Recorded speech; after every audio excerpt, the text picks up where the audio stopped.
In Myrtle Beach, you always go at your own pace.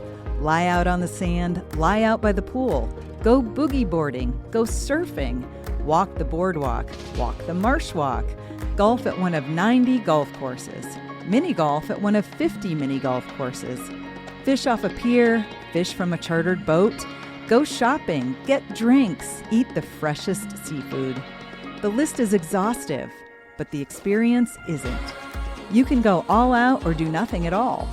How you relax is up to you. There is so much to do and explore, whether you're traveling with friends, family, or just yourself. With 60 miles of beach, you're going to find your place. If this sounds like what you need, then this is where you belong.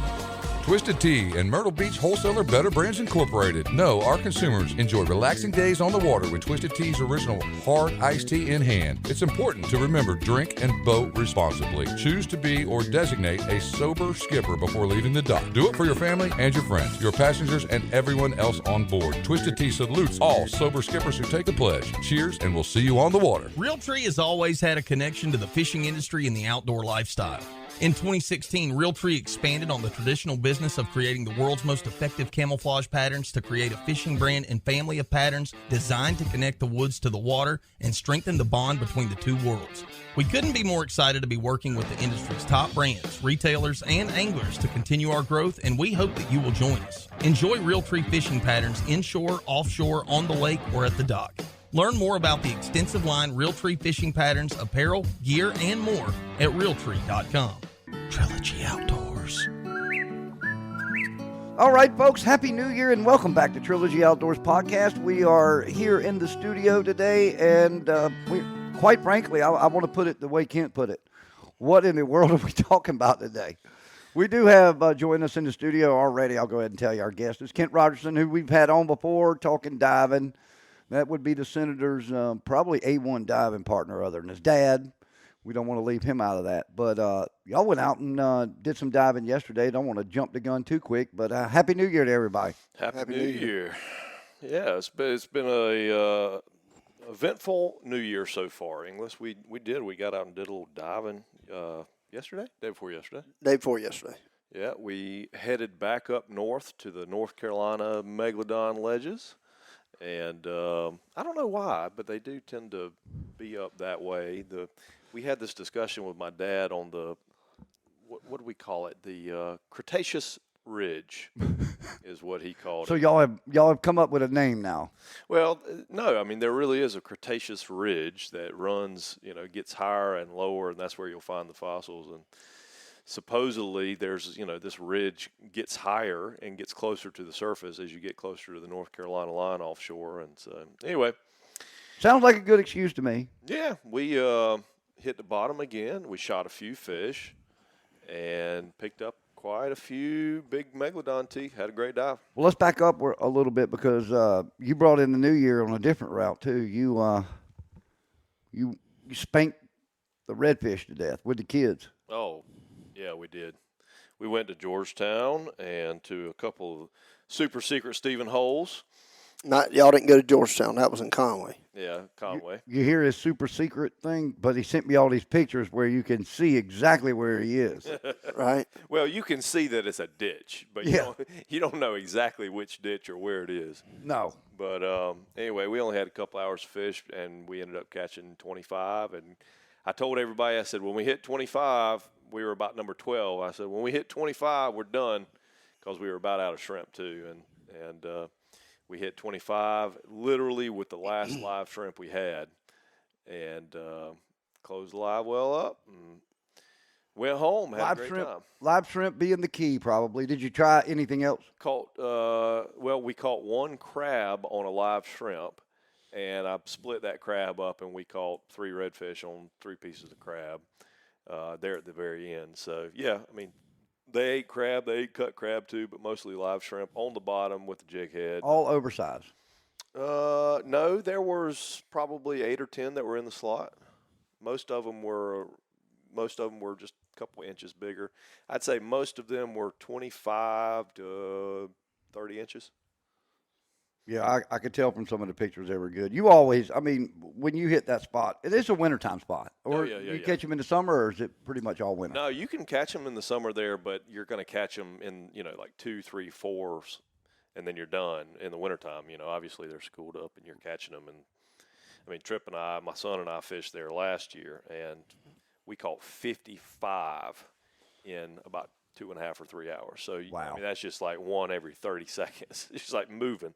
Yep. So, yeah, they're schooled up there in the wintertime. They're, I mean, it's wintertime red fishing. You find one and you find a gazillion. Well, I yesterday I got to obviously talk a little bit about your trip, and so did Kelly Bache, who actually ran into you that day. Yeah, we did. She was really amazed at how you recognized them from across the river, running wide open, and said you just turned straight to them and started running at them. But y'all also had some fun that day as well, and y'all met up and did some other stuff. We found a little Indian midden, and if you don't know what that is, that's basically a dump site that prehistoric humans used, and had a great time digging around in the banks of this little Indian midden, and found a bunch of pottery and found some bones, and we had that pottery dated. Same pottery that we found here on the Waccamaw, and it's exactly the same pattern, and had that pottery dated by exactly Dr. Adam King, who came on this podcast. Yep. And he told us it was 5,000 BC, if I remember correctly. And that would equal about 7,000 years ago? 7,200 years ago. Yeah. 7,200 years old is what that pottery is. Anyway, that's all the same pottery that's there on that Indian midden. That is insane. Yeah.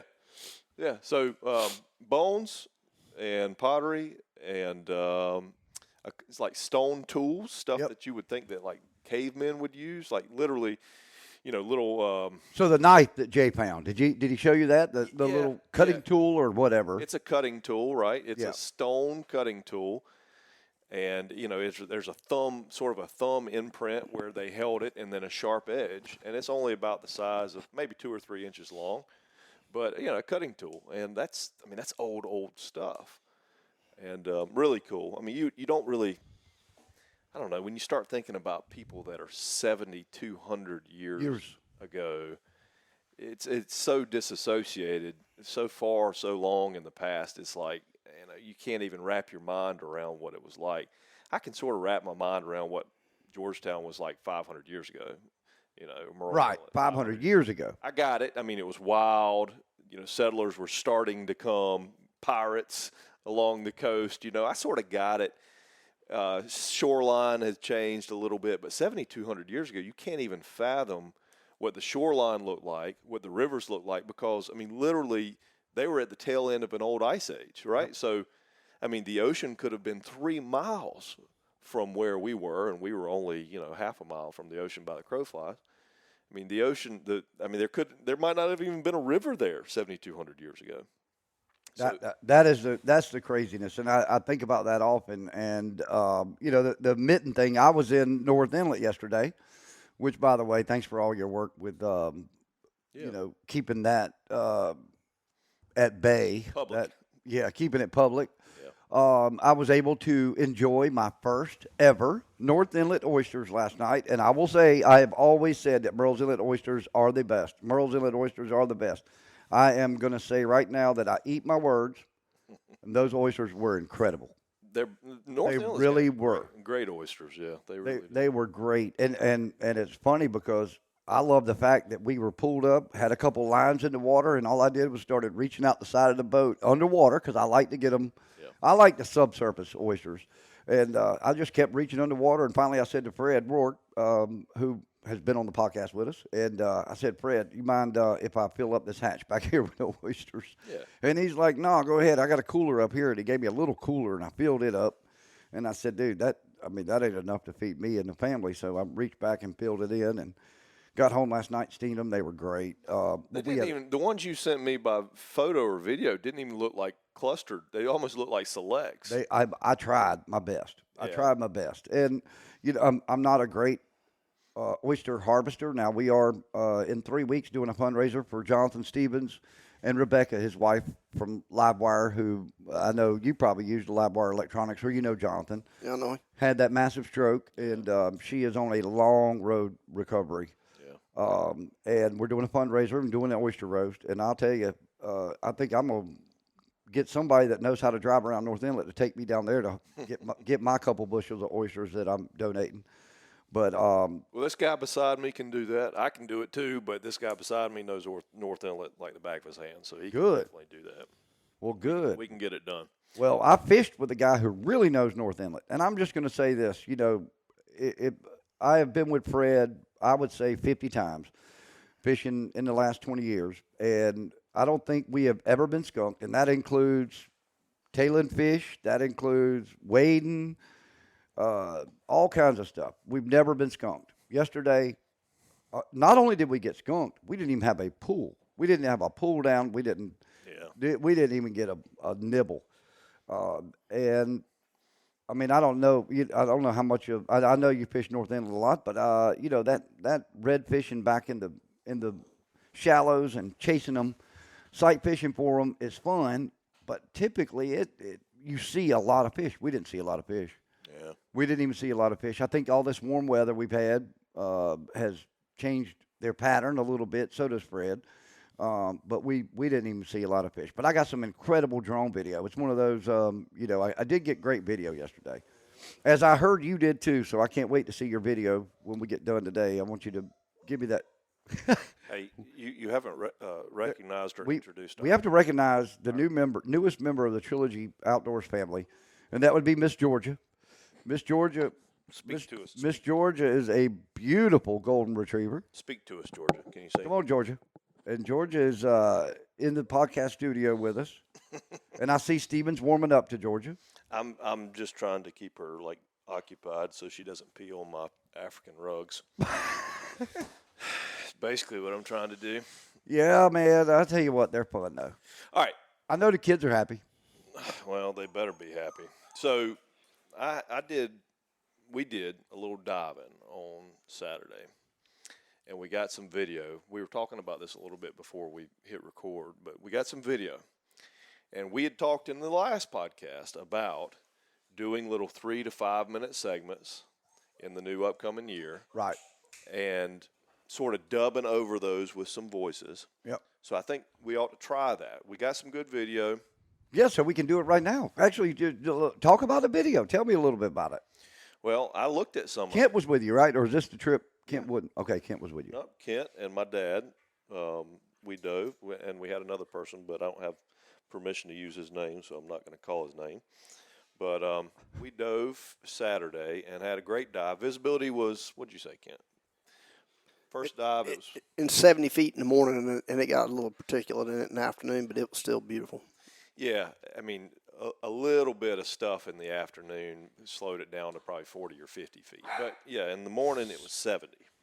And 70 feet, and you're in, what, 100 foot of water? Yeah, something like that. Yeah, in 100 foot of water. We were mostly diving for fossils, but we shot a couple fish too just because they got in the way. And so, you'll have a couple of pieces of film where you'll see I got a scamp. I had a video camera. You didn't have a video camera. No, I got a scamp that was in the way, and I ended up looking at him and watching him, and guess what? Right behind this scamp was big hogfish. Got a hogfish. I saw a big lobster, picked up a lobster. So you got some good video. You got some good video that you can play with and you can look at. And that's good. So how clear were the meg teeth?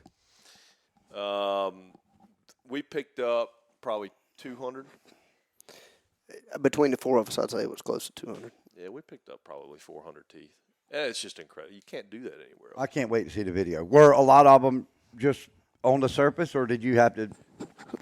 Yeah, so normally when you go up to those ledges, we're taking little scooters and blowing sand around and getting silt off and looking through the fossil beds and picking them up. But after the hurricane came through, it skated right up our coast, and it seemed as if there was just enough of a tide surge, a storm surge, that it rushes up really pretty hard, and it looks like you shut me off. No, you're good. We washed part of our ledge, washed back out again, and it's almost like maybe an area the size of a football field, probably 120 yards long and maybe 30 yards wide. It undercut the ledge further than what it had been, like noticeably, like 3-4 feet farther back under the ledge, and maybe a couple of feet deeper. And then you had some of these islands of ledges that, years past us diving this particular spot was just sand. It looked like a 3-foot tall ledge with sand out from it.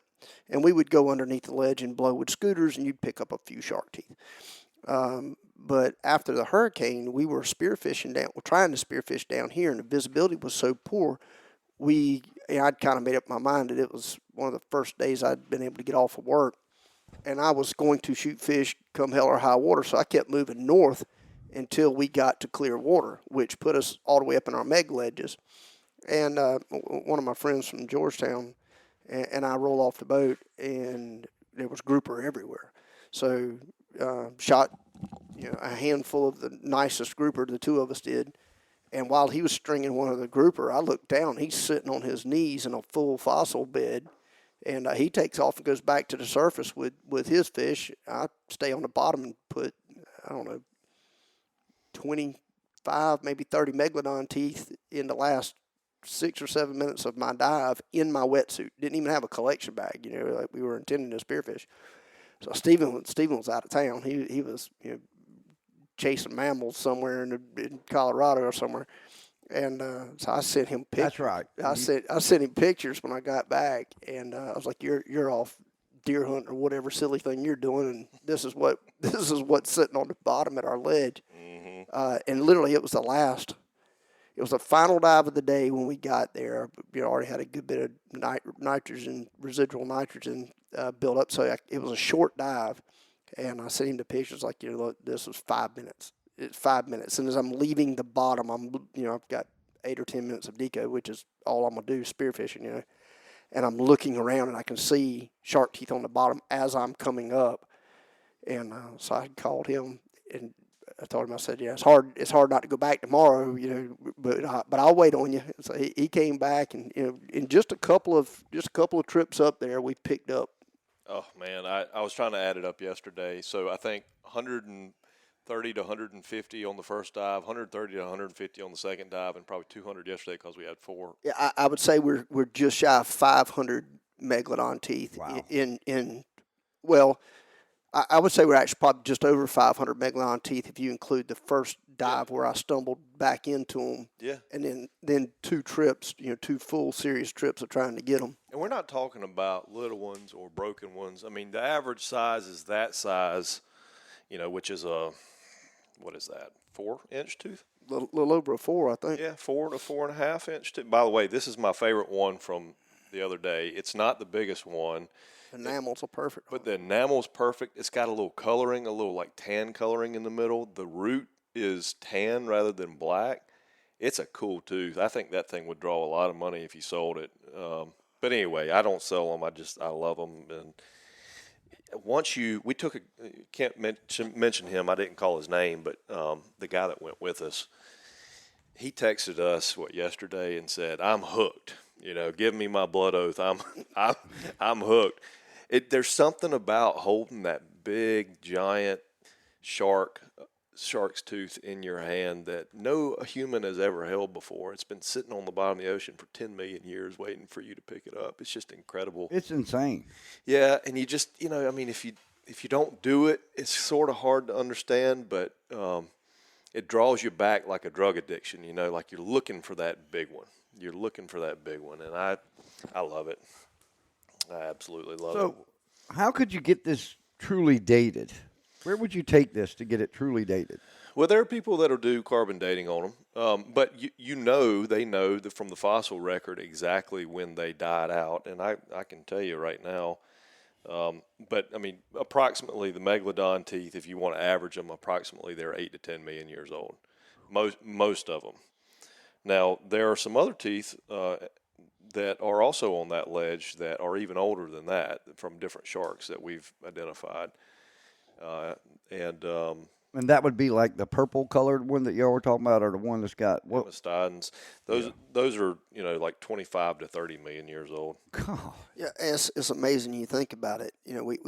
We think about long term. I guess that's kind of how we started the conversation. You think back to where you can possibly imagine what the world was like in its couple of centuries, right? Yep. And even then, we don't have a grasp of it. We see young people today, or just people in general. I'll say young people. They talk about how the world is, and they got very little perspective of what things really were like just 100 years ago, or even 50 years ago. And so you start dropping back 500 years, and then as we were talking about your beds with the Indian artifacts, and you're getting 6, 7, 8,000 years old, whatever that is, and then those people were newbies on the planet in comparison to what you have in your hand. I mean, this is just incredible. Like, I'm going down the edge, and I mean, not only can you feel it, but you can almost look and see all of the, the sharpness or whatever around the edges of it. Yeah, it's still there. Unbelievable. It's even after all these years, the Wikipedia, which is the arbiter of all facts. Yep. And by the way, don't click. What's their new thing? If you click on it, they try to get you to pay money. Yeah, 3.5 is what it says. 3.5 million years ago is when the last one went extinct, but they lived 23 million years ago to 3.5 million years ago. Wow. Is what the megalodon do. So that's about right. The average would be 8 to 10 million years old. Dude, that's just mind-boggling. Like, how can something exist that long period? Yeah. I mean, it's crazy, isn't it? Yeah, I'm keeping my mouth shut because there's some things I wanted to ask and just kind of bring up, but it's against my religion to do it, so I'm not going to. But you know where I'm going with that.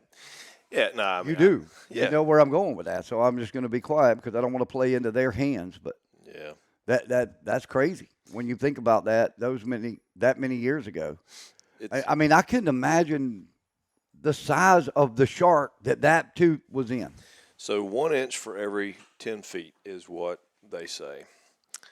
I don't know who they are, but 1 inch for every 10 feet of shark. And that's about what great whites have nowadays. So if you find a 2-inch tooth from a great white, it's a 20-foot shark. You find a 6-inch tooth, and the one I'm holding is 4 inches, 4.5, so it's 45-foot shark. Oh, my God. We're talking about sharks the size of a school bus, which is just incredible. They eat whales, and a lot of times we'll find the scars on the teeth. There's a scar on that tooth right there, the big tooth, on the back side of it.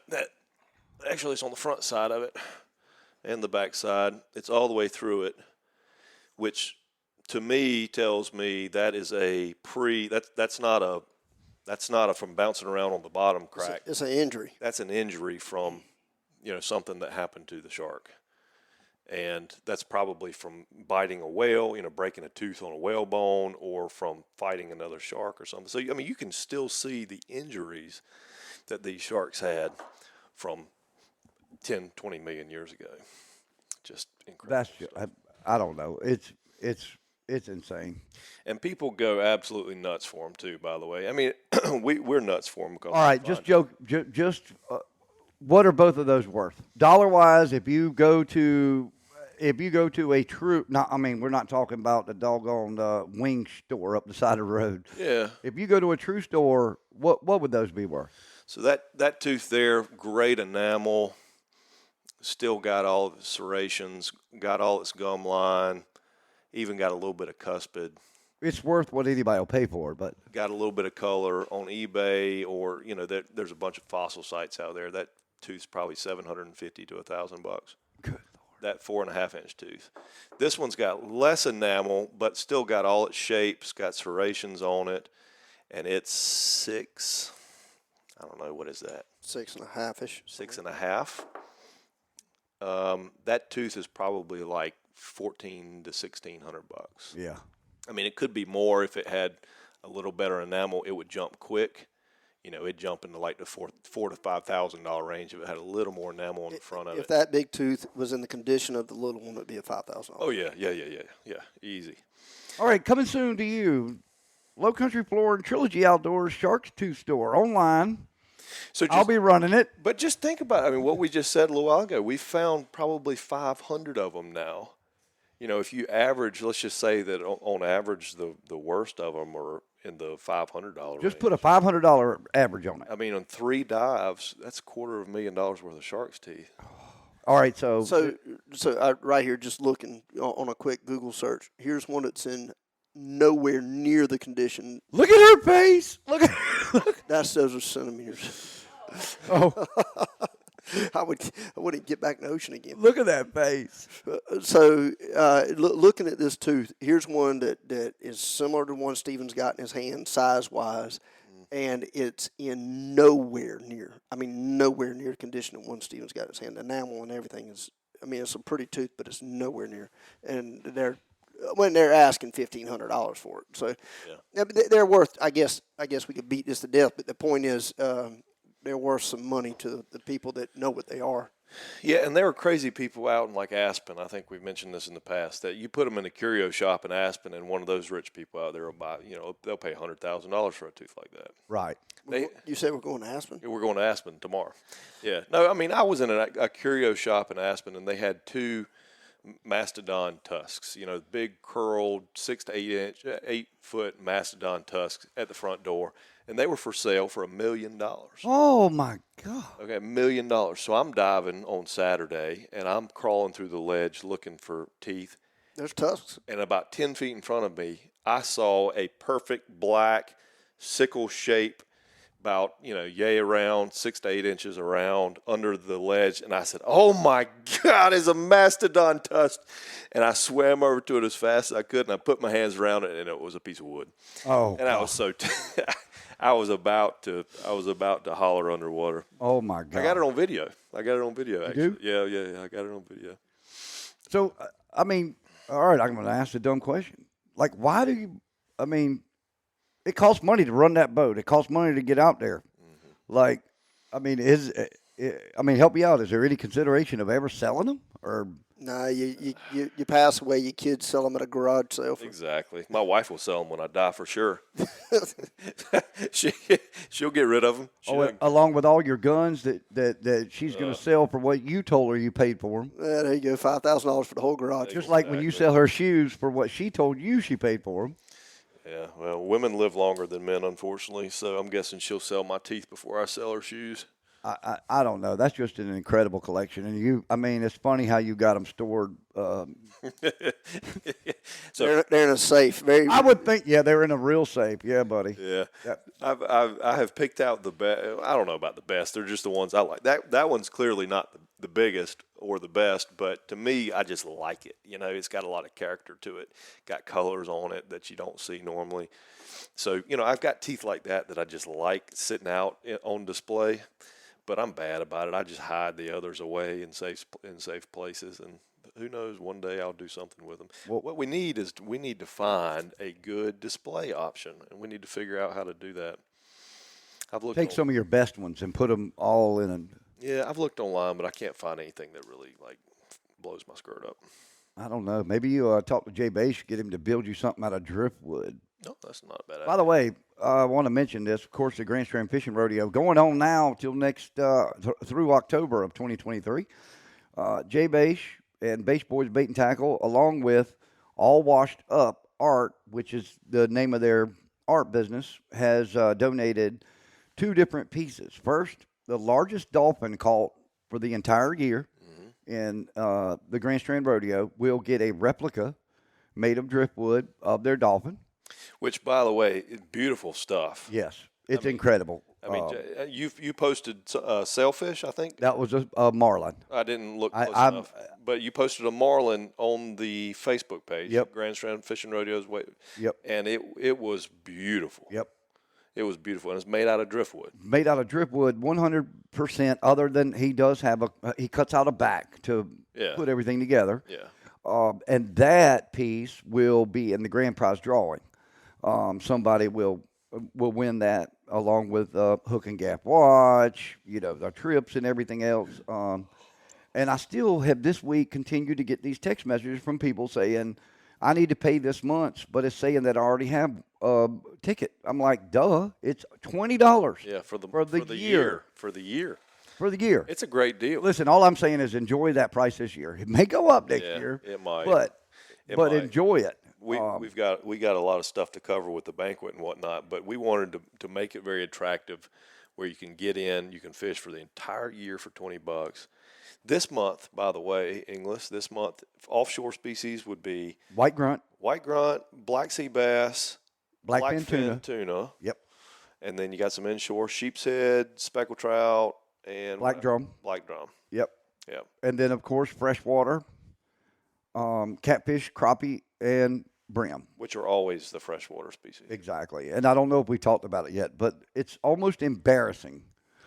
The fish that Caleb Hartley won the brim division with. Well, man, I mean 2 ounces. I mean, the greatest thing though, that 2 ounce fish is going to mean the same amount, in the grand prize drawing. That 2 ounce fish means the same amount if y'all go catch a 70, 80 pound wahoo next month. It's going to be it means the same amount. Same thing, 2 ounce, Yep. 2 ounce brim versus an 80 pound wahoo. When the name is in the hat for the drawing, and we have our first multiple entry. We have our first multiple grand prize entry. Mike Thrash, a.k.a. T-Bone, has now won catfish for the first 2 months. 16.5 in November, and December he won with 14.6. That's cool. So he's got 2 entries in. So he'll be in the grand prize drawing twice. So the grand prize is a African safari. Right.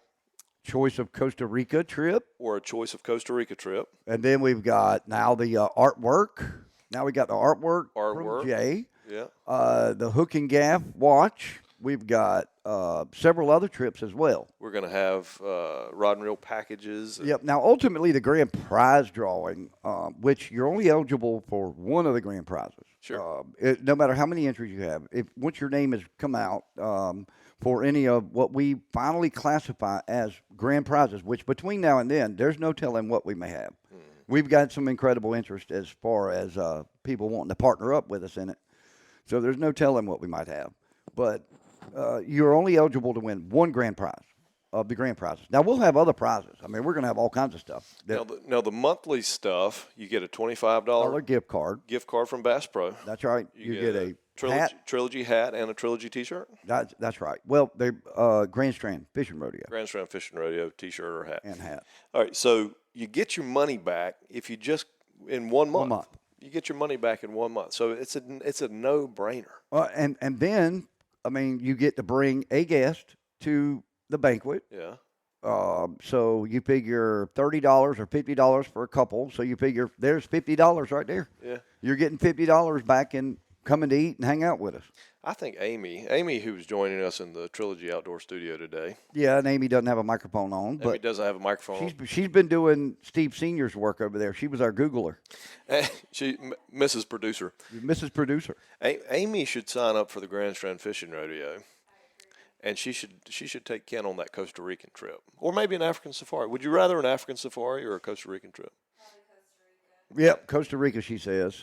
That's I don't blame her. Third person that said that, and I'm like, y'all don't know what you're missing. Here's the thing: she knows who she's with, and she knows that I'll be stir crazy on a flight that long. Costa Rica, I might make it without tranquilizers. So seriously, you'd have to think if you put me back on a plane, maybe fly to Africa, you'd have to tranquilize me to get me there. I'd go nuts. It's a great place, but it is a long flight. It's 19 hours. Either that or let me co-pilot. I mean, something. Yeah. Let me do something. I was going to say, Kent is always, I mean, you can sit here and watch him. Kent is always moving. Keep you entertained.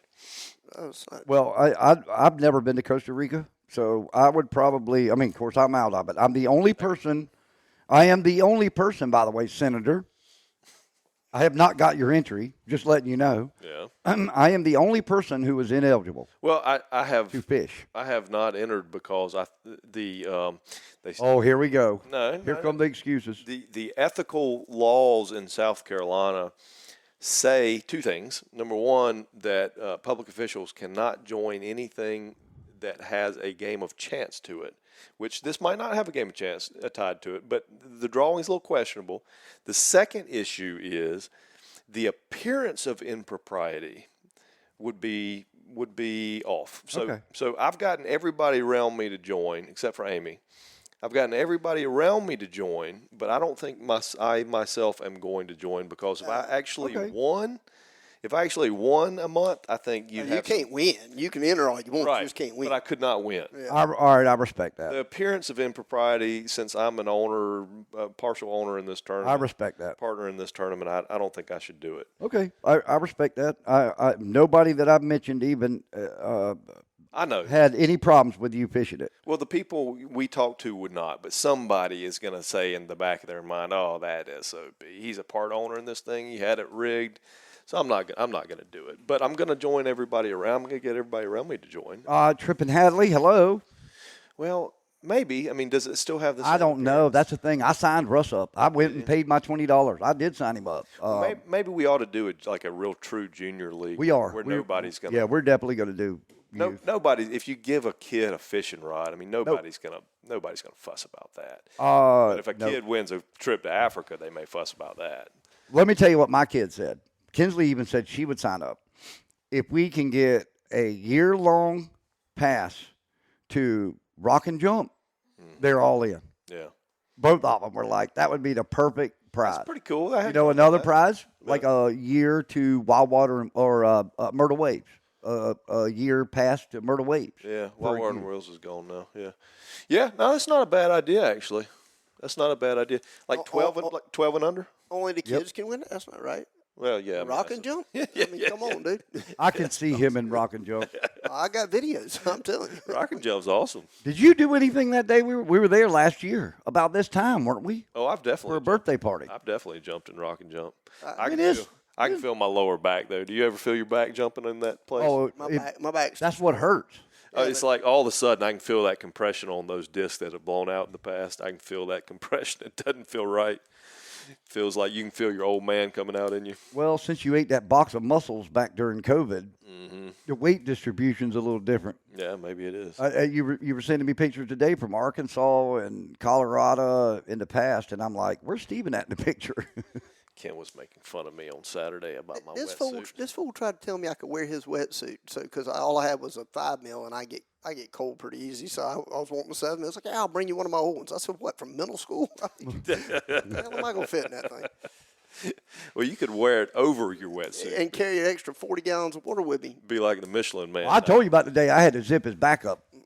Oh my God, Mike Brady, fortunately, who's a big old fella, was there to help me get that. Oh, he's talking about in the old semi-dry. So here's the thing I don't get. So you see some of the conditions of the wetsuits that he has been diving in, right? He's got a brand new one right now, which is an anomaly. But it is.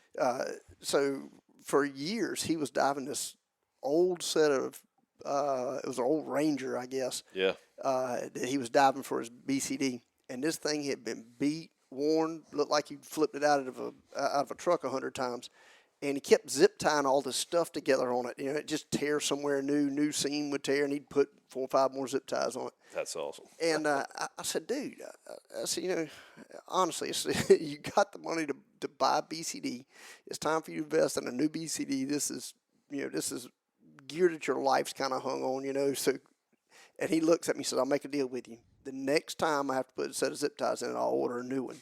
He went through 2 more packs of zip ties on holding that thing together for another few years, to the point where I think Jonathan actually had someone order a back plate. He did. And they didn't come pick it up, and he was going to sell it at a big discount, and that was what it took had to have a deal.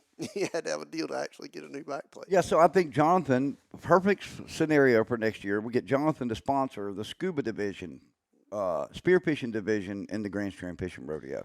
And obviously make it, maybe a little bit smaller species-wise or whatever, and have a true spearfishing.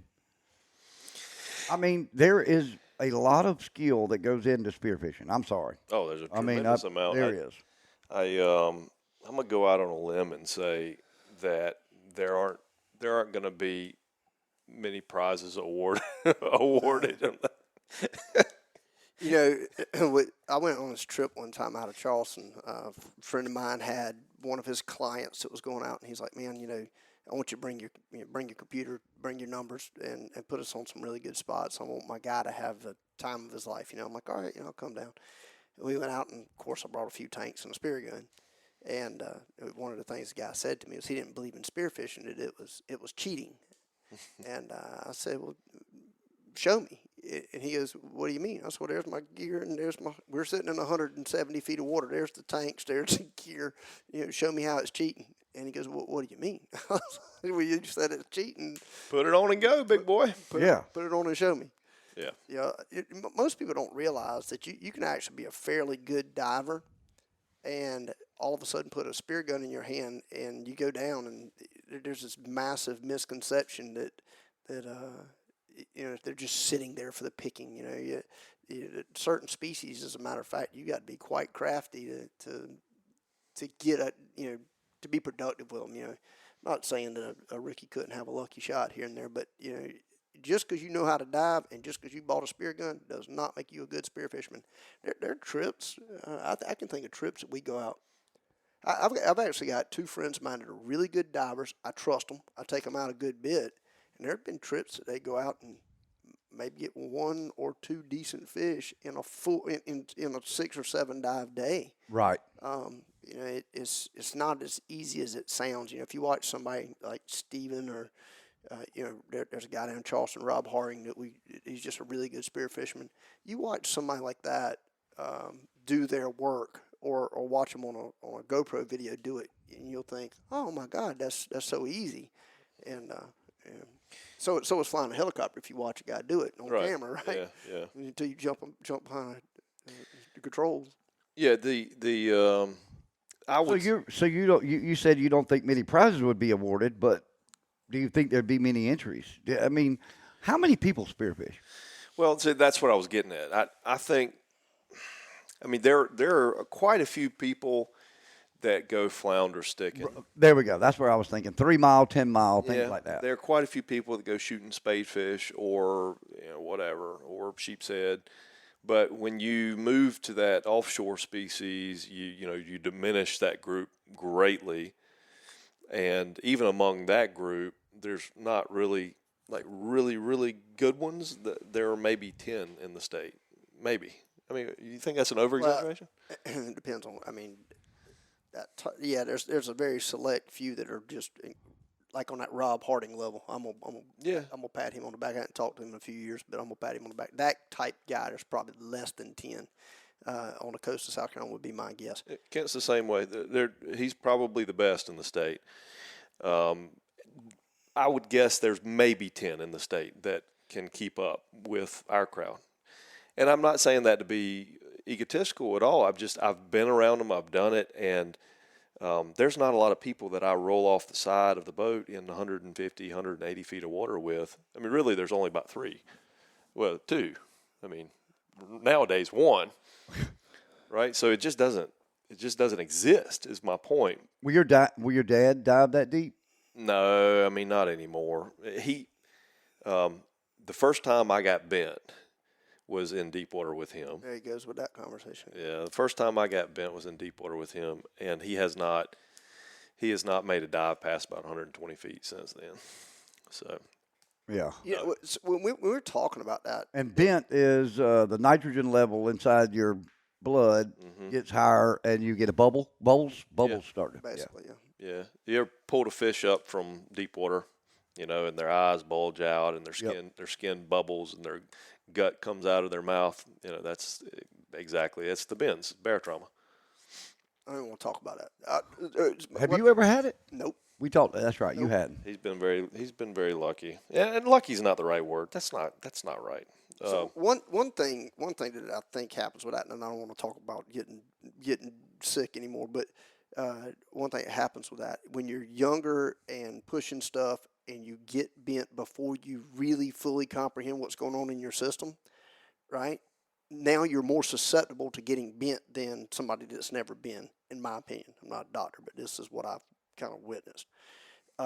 So somebody that was I started later than Stephen. I was in my teens when I started. He was 5 or 6 when he started. You know what I mean? So I had a little more direction. I was a little more careful. And I think I had a little bit more of a fear of getting bent than he did. So therefore, I crept up on it really easy and watched what was going on. Once he got bent a couple times, then he had to be way more careful. I can actually do, I wouldn't say reckless, but I can push things a little bit further safely than he can because he's made himself more susceptible to it by having it bent. But back to what I was getting ready to say a minute ago. The conversation saying there's like 10 guys on that one level.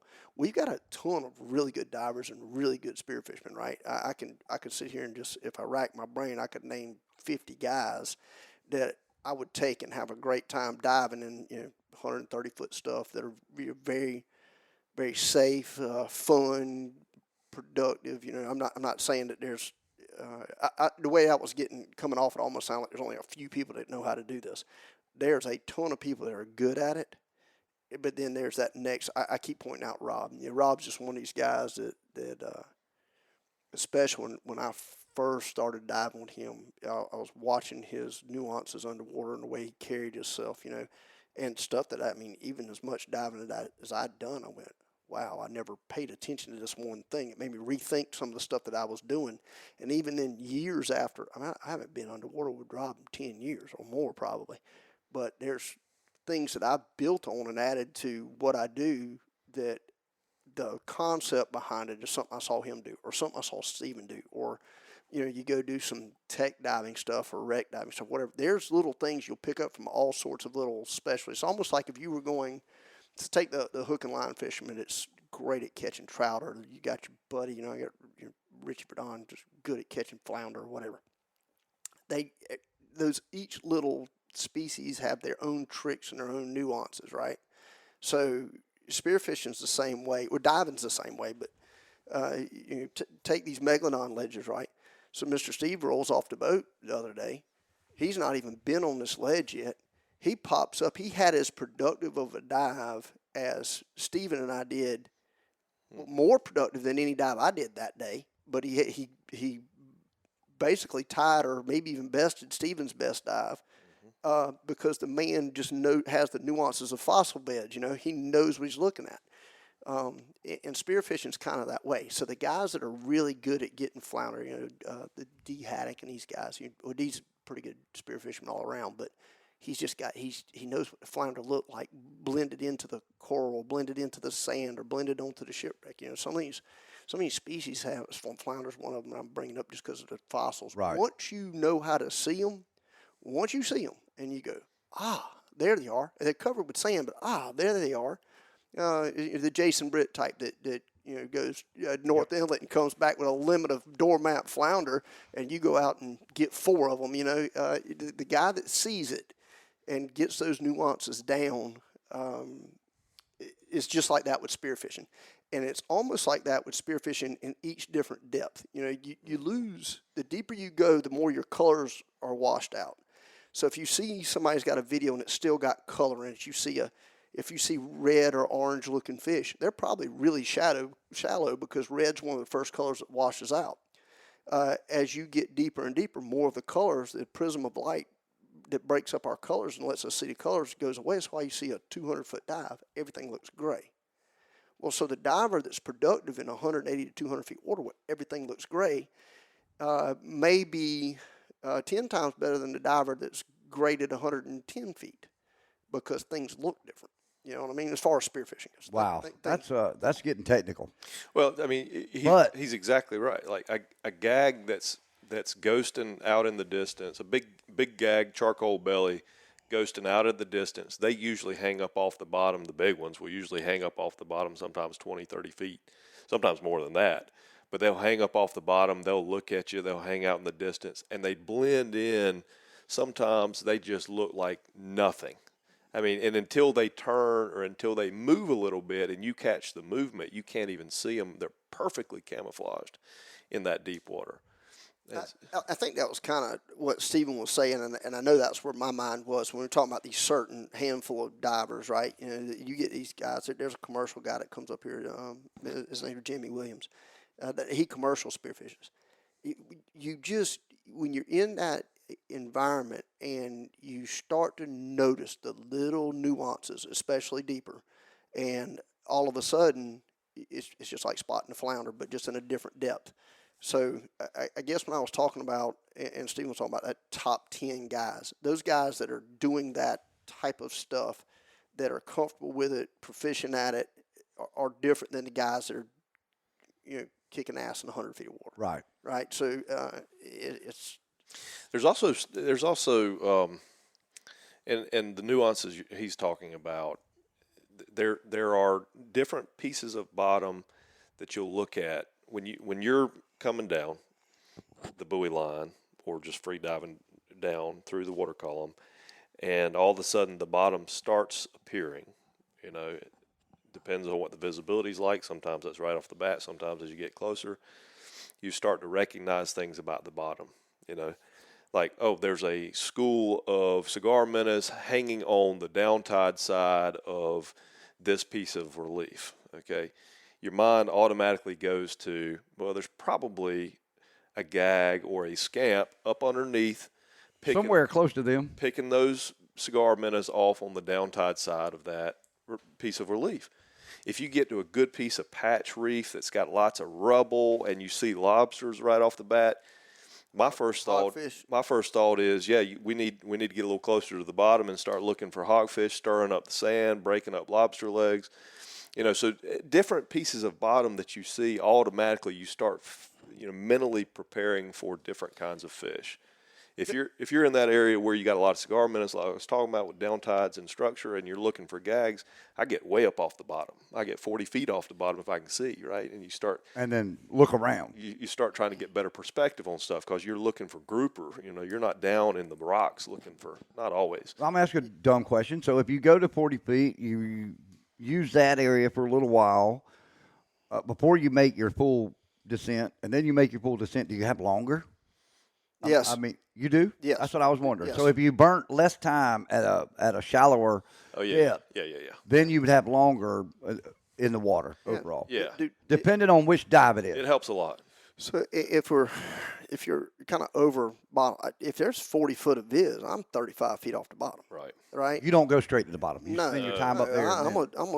I'm gonna chill out and look at it from a sniper position, and then roll in and do what I'm gonna do.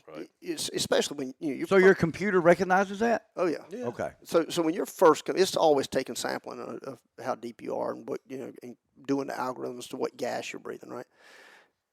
It's super beneficial having these, and we get into a whole other conversation about rebreathers, which mixes your gas for your depth, right?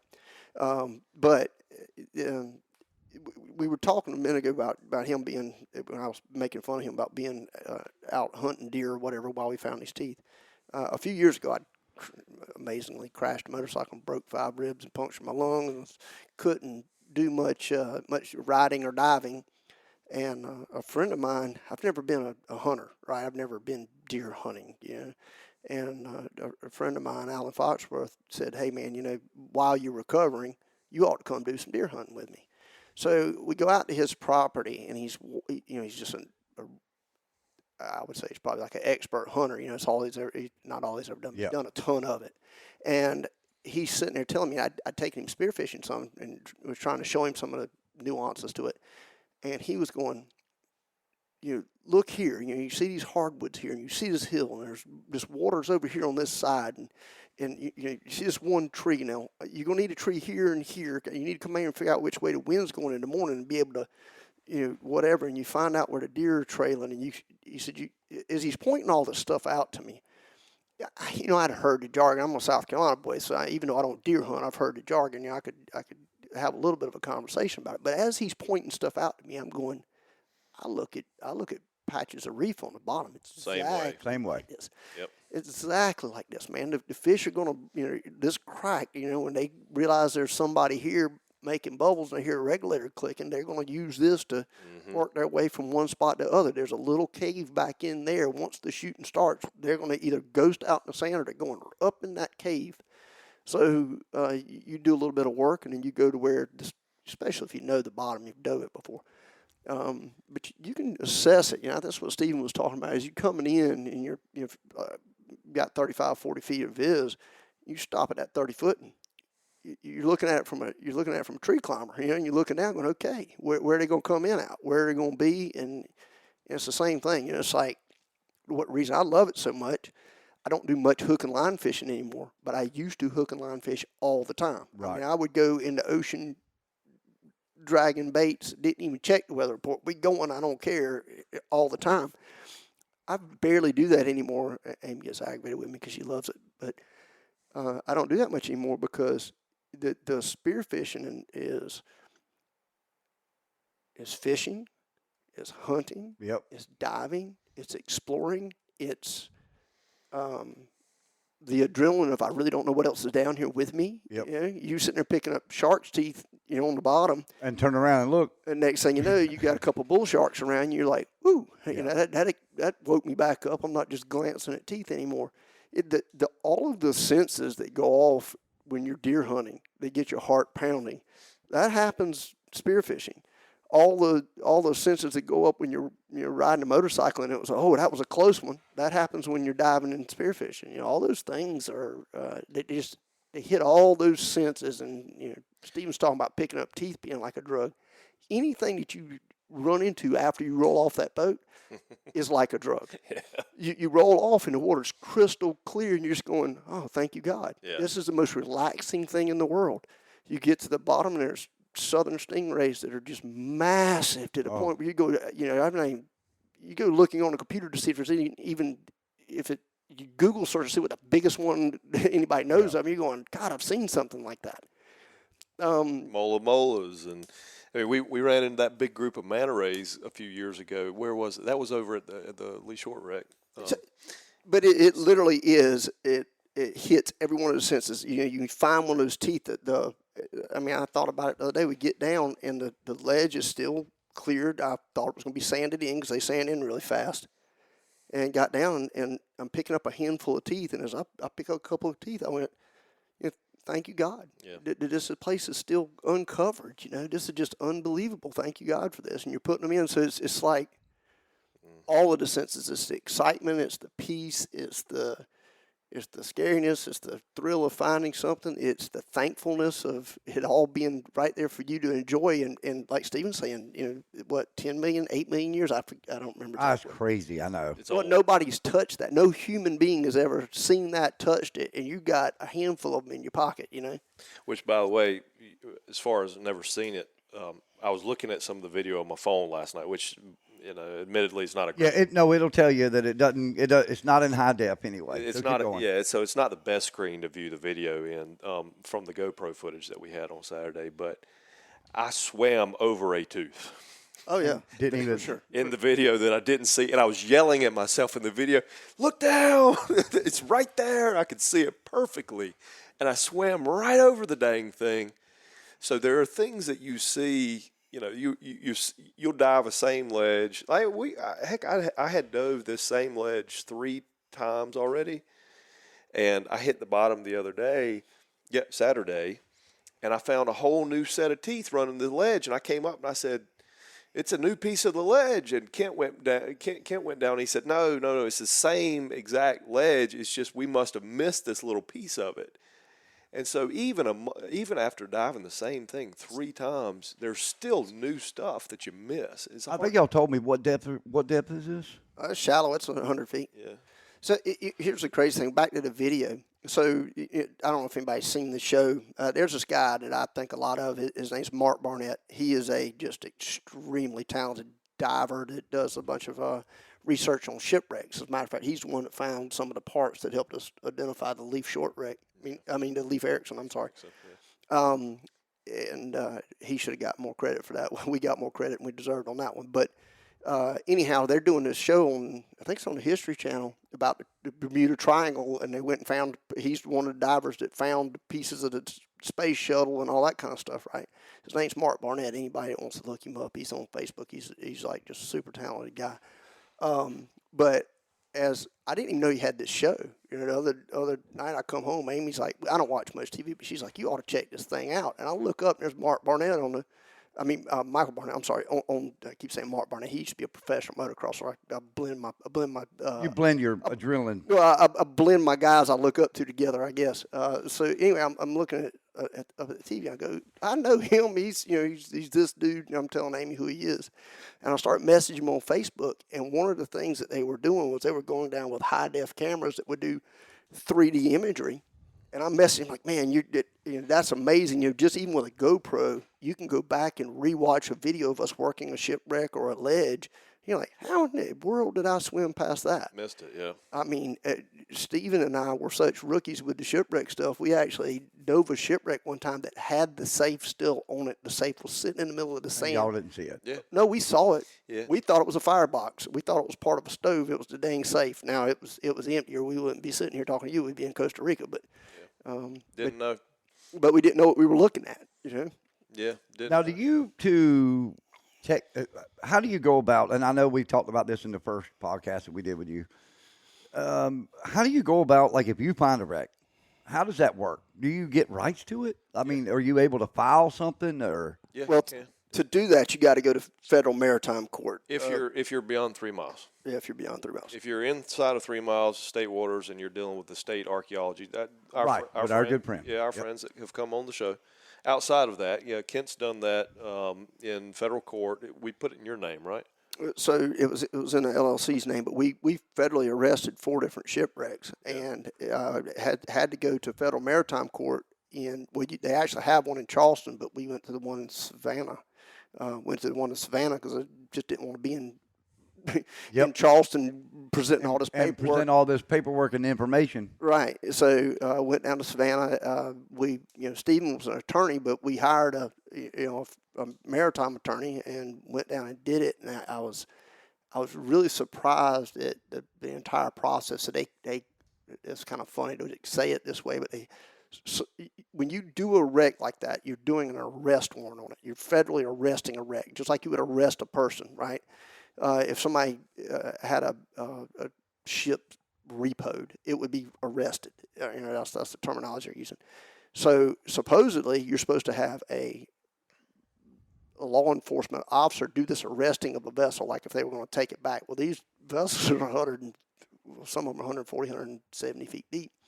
And we were going to do an arresting on them, so we got to mark them, put a buoy on them with the arresting paperwork and documentation on it. And so we're down in Savannah, and the guys are like, which marshal or which federal person is going down with us to mark these wrecks? And they're like, for the purpose of this arresting, you're deputized. You're deputized. Yeah, so I went and put all the buoys on, and they made us. It was pretty detailed the way they made us do it. I actually took these buoy tubes and put all the paperwork inside of waterproof buoys with pictures of and video of the whole process going on with that day's newspaper, the day before's newspaper, because it was a day's ride out.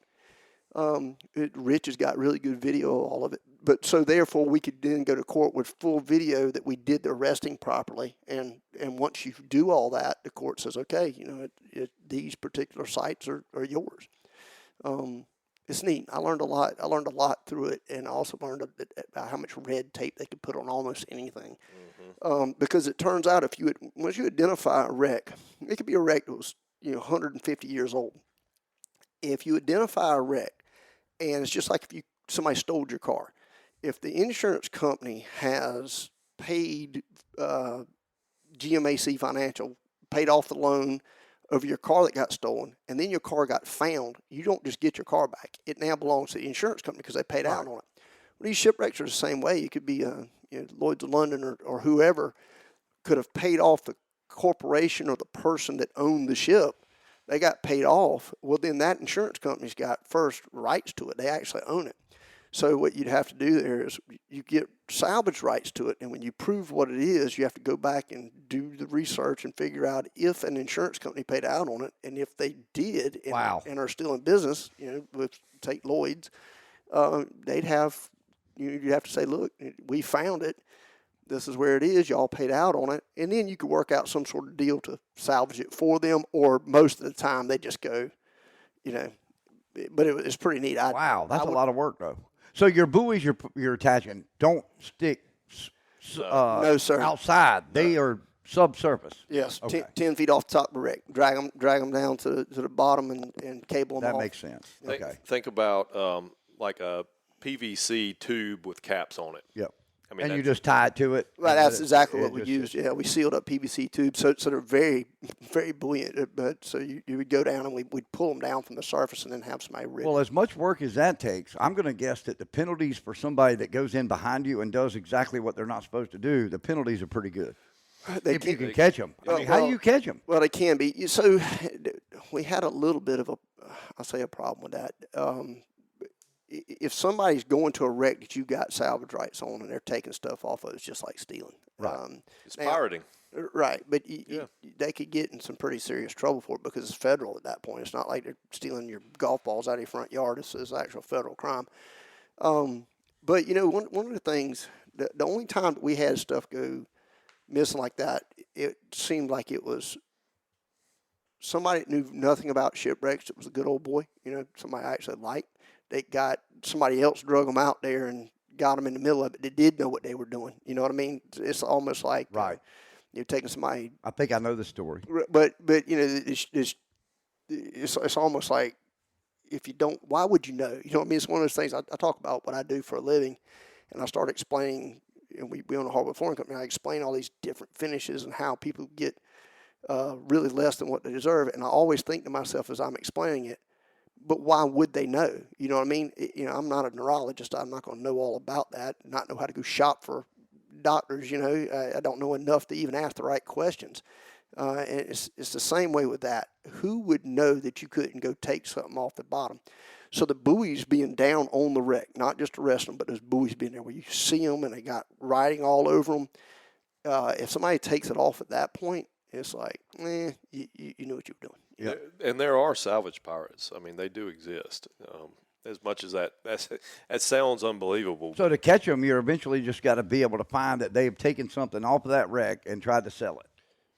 Yeah, but a lot of time, I mean, people listening to this may be thinking we're talking about gold coins or bars, but most of the time, I mean, that could be that. Don't get me wrong. But most of the time, it's just artifacts that are on the or it could just be copper sheathing, right? I mean, copper was going for a lot of money 10 years ago. 10 years ago, and if you pull up a ton of copper, I mean, you got some money. Yeah. So there was a group.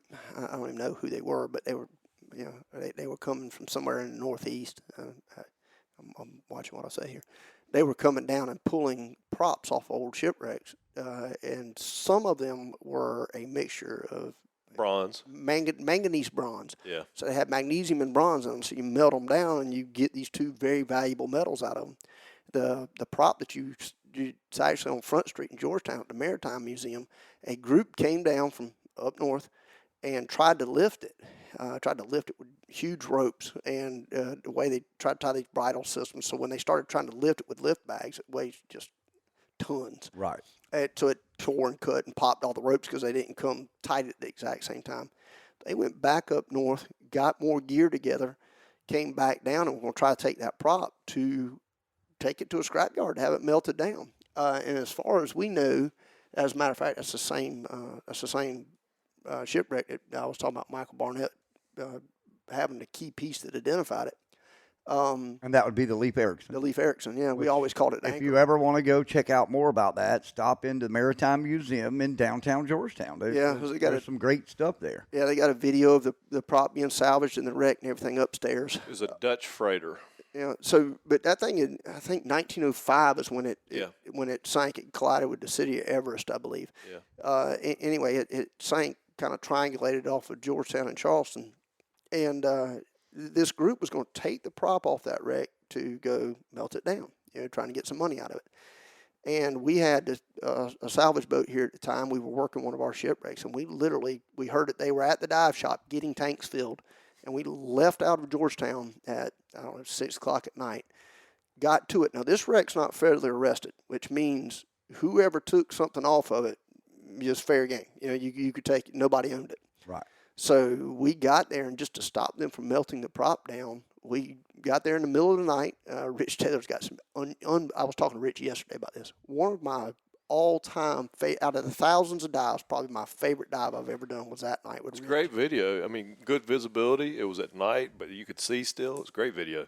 So we went in with cave lights, went and rigged this prop, and so once you tie into it, another person can't come. Can't get it. Right. We hooked into it. It's us. So we got there in the middle of the night, dove all night, got this thing rigged, ready to come up off the bottom, and just sat on it till the next morning. And while we were down rigging it, one of the guys on top videoed this boat. I mean, they came out of Murrells Inlet and drove, I don't know, 65, 70 miles down there to get this prop, and we're tied into it when they got there. So instead of it being melted down in the scrapyard, it's sitting on Front Street, and it's one of the most photographed. Tourists come to town, and you see just tons and tons of pictures of people out in front of this prop that almost made it to the scrapyard. Turns out it wasn't manganese bronze; it was cast steel, so it's not worth in scrap. They'd have had a. Yeah. I mean, they still would have scrapped it, but it would have been a money losing process. Right. They would have lost the heck out of it. But instead of that, it's sitting there for people to see, and that's off a 1905 shipwreck. I think it was. I'm trying to remember the numbers now, but I think it was actually built in 1888 or 1889. Mm-hmm. And if you look at that wreck, you dive that wreck and you look at the dual bowlers and the shaft and the prop and all sitting there. I mean, just the prop sitting on Front Street, and you look at that and you think about it, man, that's only 20 years after the Civil War ended. Yeah. You're just going, wow, it's pretty impressive what people. They didn't have cars. You know what I mean? It wasn't a car, wasn't an airplane, nothing. Didn't have, most people hadn't even heard of electricity or whatever. So you're sitting there looking at this stuff, going, it's pretty amazing what man was able to come up with. You and I were talking before. We were talking earlier about all your people you've met that said, "Man, I would never want to live in Georgetown. I'd never want to live in Georgetown." Blah blah blah. Oh, they don't have a clue. Man, they don't have a clue. No. I will say, I mean, just from yesterday, being out there cruising around North Inlet and all. I mean, we're lucky. We got a pretty nice slice of heaven right here. Oh man, and I'm kind of a smart behind on my Facebook and post. Well, why would anybody ever want to live here? Because I've heard it 100 times, and they just have. That's why I brought it up, because you love putting those sunrise pictures and sunset pictures up. Well, mostly for you, your sunrise. You go to work early, dude. So I'm usually gone before the sun comes up. I can't. It's kind of. Most of my pictures are bathroom pictures, by the way. Full disclosure, I'm sitting in the bathroom taking a picture out the window. But you start to see the skyline lighting up in the morning, and then on a Sunday, usually on a Sunday, I get to watch it come up with Amy, and it's neat, man. It's beautiful. It really is. Well, I'll tell you what, the diving stuff, we're going to get these videos up and share them on our YouTube page and stuff. But if somebody wants to, you got some diving videos on your Facebook page? Yeah, I've got some on my Facebook page, but I've never really promoted that stuff. We've got literally. Rich has got a page with a bunch of good video on it. So on his YouTube channel, right? So there's probably 100 hours of video that are not on YouTube anywhere that Rich has gone through and digitized. He's got kind of trying to be careful what all he puts up. I talked to him yesterday. He put up some videos of some shipwreck stuff that we were working on that he wants us to go over first and kind of cut it down what we want to release and not release. Yeah. And then, unbelievably, there are hundreds of hours of spearfishing video that we've never posted anywhere.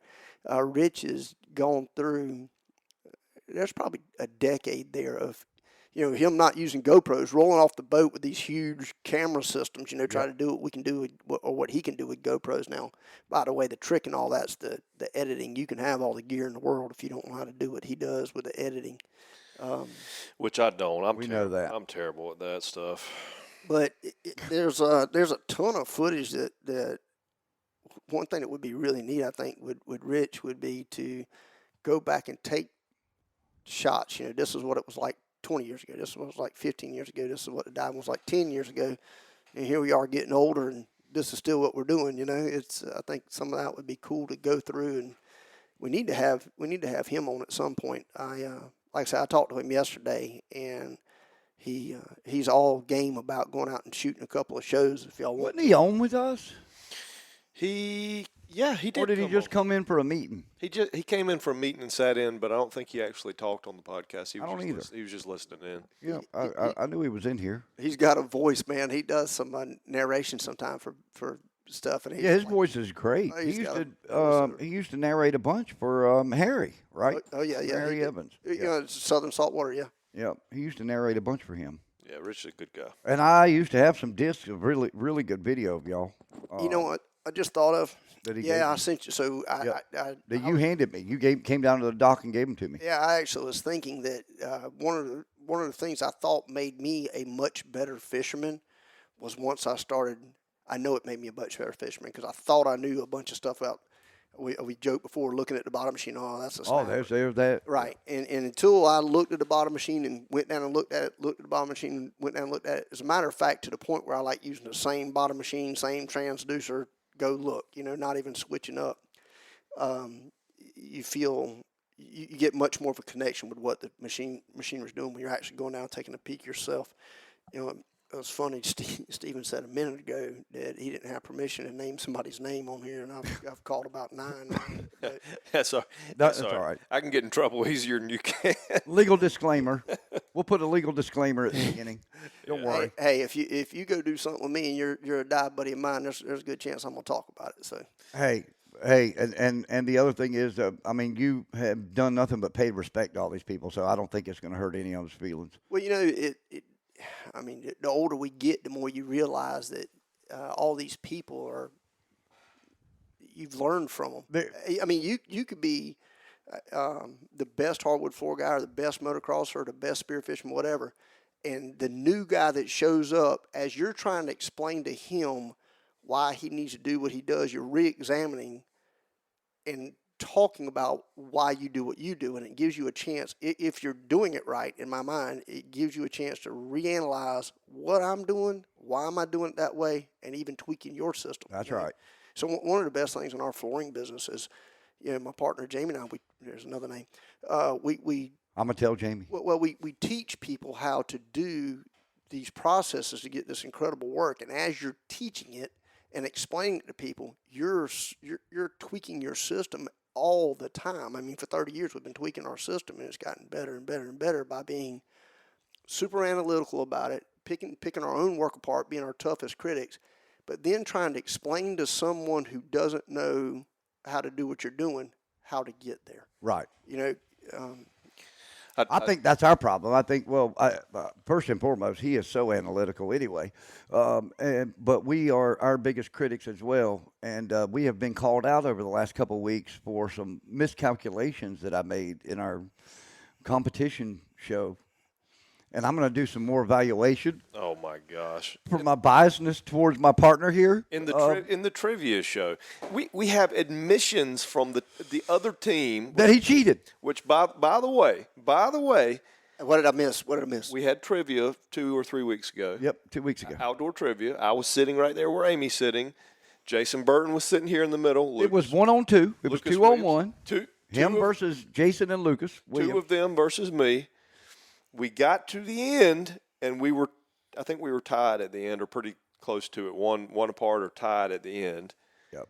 And Lucas admitted to cheating. So Inglis, listen to me. Admitted. Let me tell you how well I know Stephen. When he starts using his hand to make a point, he's starting to talk like Bernie. Renee was texting me the whole next day. You should hear Stephen's excuses why he lost. You should hear Stephen. I didn't lose. They cheated.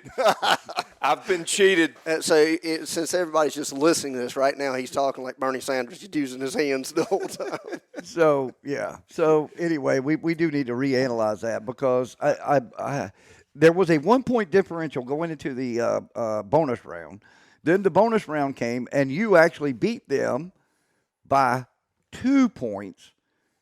But they did get the bonus question right, which leaves that one extra point out there. But we got to reevaluate, because I tried to listen to it before I came over, and I still can't pick up where they're all saying, because they were up by 1 point going into the bonus round. I won by 2. You won by 2 on the number of ducks that you put out. On the number of ducks. But they, hang on a minute. So they got the question right, which was 2 points. Which was 2 points, which would have given them a 1 point advantage. But I won by 2 and then Lucas. You won by 2 because they cheated. Because they cheated, and Lucas cheated, knowing that I was ahead by 1. And then we went to the extra super bonus question, and what was it? They got it right. What was the extra super bonus? The bees, the number of species of bees in the United States. Oh, because we had tied, but I was ahead by 1, so we shouldn't have gone to the tie.